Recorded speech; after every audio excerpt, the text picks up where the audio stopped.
ሰላም የዩቲዩብ ተከታታዮች፣ ሩዝ በሸምኔ ልክ እንደ መኮረኒ በሸምኔ እንደሚሰራው ሩዝ በሸምኔ እንሰራለን። እዚህ ጋር ብሰሉን እንደዚህ ካደረግን እዚህ ጋር ቲማቲም አለ።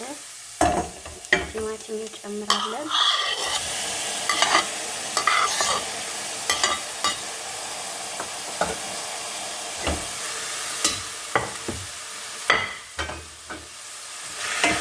እንደዚህ ካዋሃድን በኋላ እንከድነዋለን።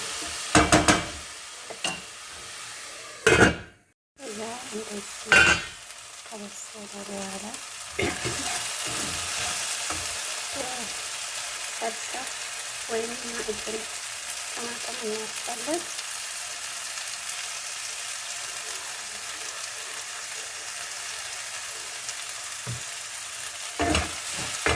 እንደዚህ በደንብ ከበሰለ በኋላ ሰልሳ ወይም ማዕድን ቅመም እናደርጋለን።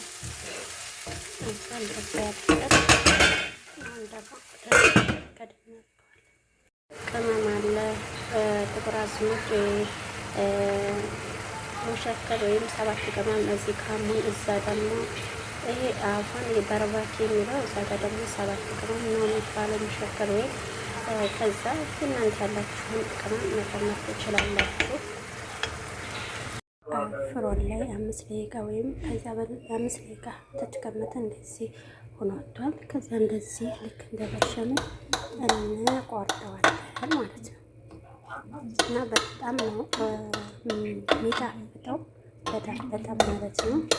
በተለይ እኔ የለኝም ነው። በተለይ ክሬም ይሄ ሀሊቡ የሀሊቡ አይነት ክሬም ካላችሁ እሱ ብታረጉበት የበለጠ በጣም ይጣፍጣል ማለት ነው። እና እንደዚህ እያደረጋችሁ ሞክሩት ማለት ነው።